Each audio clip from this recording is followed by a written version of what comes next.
বাংলাদেশ জাতীয়তাবাদী দল BNP Bologna শাখার উদ্যোগে ইতালির বলোনিয়ায় স্থানীয় পিটি হল রুমে ঐতিহাসিক 7 নভেম্বরের বিপ্লব ও সংহতি দিবসের আলোচনা সভা অনুষ্ঠিত হয়। বিস্তারিত জানাচ্ছেন হিমেল জমাদ্দার, ইতালি প্রতিনিধি। আলোচনা সভায় বলোনিয়ায় বিএনপির সভাপতি আকরাম হাওলাদারের সভাপতিতে সাধারণ সম্পাদক বিএম ফারুকের সঞ্চালনায় প্রধান অতিথি হিসেবে উপস্থিত ছিলেন সাবেক সদস্য সচিব মাসুদ মোল্লা। প্রধান বক্তা হিসেবে উপস্থিত ছিলেন সম্মানিত সদস্য আনোয়ারুল ইসলাম মিন্টু। বিশেষ অতিথি হিসেবে উপস্থিত ছিলেন আতাউর রহমান ও আলাউদ্দিন। পবিত্র কুরআন তেলাওয়াতের মধ্য দিয়ে অনুষ্ঠান শুরু হয়।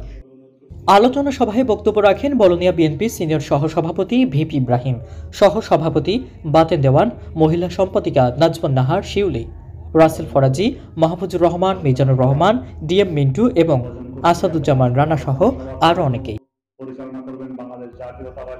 এ সময় বক্তারা বলেন, বাংলাদেশে ঐতিহাসিক 7 নভেম্বর ও শহীদ রাষ্ট্রপতি জিয়াউর রহমান বিবেচিত হয় জাতীয় চেতনা ও আত্মমর্যাদার প্রতীক হিসাবে। সেই সময় সেনাবাহিনীর দেশপ্রেমিক অংশ এবং জনগণের একাত্মতায় সৃষ্টি হয়েছিল এক দুর্ভেদ্য জাতীয় ঐক্য। জাতির সেই ক্রান্তিলগ্নে সম্মিলিতভাবে তারা আধিপত্যবাদী অপশক্তির হাত থেকে দেশের স্বাধীনতা ও সার্বভৌমত্বকে রক্ষা করেছিল। তাই বিজয় গাঁথার 7 নভেম্বরের চেতনায় উদ্বুদ্ধ হয়ে 18 কোটি সিপাহী জনতা কঠিন ঐক্য গড়ে তুলে দুর্জয় ও দুর্মনীয় ঘাঁটিতে পরিণত হয়ে দেশের স্বাধীনতার সার্বভৌমত্ব রক্ষা করার আহ্বান জানান।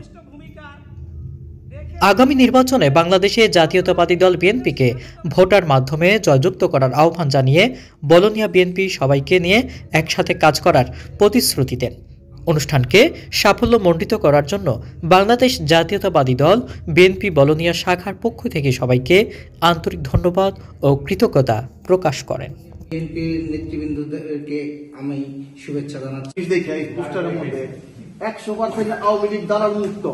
আজকে প্রথম দেখলাম আমার মনটা ঘুরে গেছে। এত এইভাবে এরকম হয়ে উচিত। আজকে 16 বছর যাবৎ যে অবস্থা করে গেছে, এইটা যদি আরো আগে করাইতো আমার মনে আরো বেশি সুন্দর হইতো। যাক, ইনশাল্লাহ আস্তে আস্তে সামনের দিকে ইনশাল্লাহ আমরা আগে যাব। সবাই অনেক আওয়ামী লীগ দালাল, যেহেতু এখানে দালাল মুক্ত একটা শব্দ হয়েছে, এটা কিন্তু অরিজিনাল সত্য কথা। একটা আমাদেরকে সবারই ঐক্যবদ্ধভাবে থাকতে হবে, কারণ আওয়ামী লীগ দালালি এখনো আছে, সামনেও থাকবে। একদিন আসেন আমরা বিপ্লব ও সংহতি দিবসের জনাব কর্নেল আবু তাহেরের নেতৃত্বে বাংলাদেশে গণ-অভ্যুত্থান হয়। এই গণ-অভ্যুত্থানে সৎ পথে থাকি, 500 লোকের কোনো প্রয়োজন নেই। প্রয়োজন পরে আমি দলের বোঝা নিয়ে একা চলবো, কিন্তু আমি কারোর সাথে লিয়াজো করবো না। আমি জিয়ার সৈনিক, জিয়ার আদর্শ। কারণ আমি ছোটবেলা থেকে আমার পরিবার থেকে জিয়ার আদর্শ ছিল, আমি ওখান থেকে বেড়ে এসেছি, ওখান থেকে উঠে এসেছি।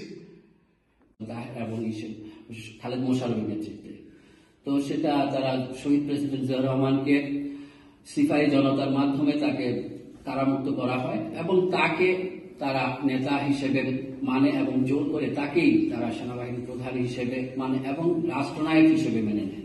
রাজসাক্ষী হয়ে আছে বিগত 16 বছর যাবৎ এই আওয়ামী ফ্যাসিস্ট সরকার গুম খুন রাহাজানি থেকে শুরু করে এমন কোন অপকর্ম নেই যে তারা করে নাই। তাদের একটি বাহিনী ছাত্রলীগ দিয়ে সকল ধরনের অপকর্ম করে বাংলাদেশকে একটি ত্রাসের রাষ্ট্র হিসেবে পরিণত করে সারা বাংলাদেশকে একটি জেলখানায় পরিণত করে রেখেছে। আমি ধন্যবাদ জানাচ্ছি এই সরকারকে, যারা এই ধরনের সন্ত্রাসী সংগঠনকে নিষিদ্ধ করে বাংলাদেশের মানুষকে আনন্দিত করে বাংলাদেশকে একটি সুন্দর দেশ উপহার দেওয়ার জন্য সিদ্ধান্ত গ্রহণ করেছেন। নামে চিনি, উনি ছিলেন প্রতিষ্ঠাতা সভাপতি বাংলাদেশ জাতীয়তাবাদী দল বলোনিয়া। উনার পরে যিনি আসলেন মিল্লাত ভাই পরে যিনি আসলেন মমিন ভাইয়ের পরে আসছিলেন মাসুদ ভাই, এবং মাসুদ ভাইয়ের পরে আসছিলেন মাহিন ভাই। তো 4 জনের নেতৃত্বেই এই কমিটিটি সংগঠিত হয়। 4 জনের প্রাক্তন সভাপতি 4 জন, তাদের সমন্বয় করেই এই কমিটিটি সংগঠিত হয়। তাহলে আপনারা বুঝতে পারতেছেন যে এই কমিটিটাই হলো ভেজাল মুক্ত এবং দালাল মুক্ত সংগঠন। তার আগের ইতিহাস আছে, জ্যাক্স ফোর্সের অধিনায়ক হিসাবে তিনি মুক্তিযুদ্ধ করেছিলেন।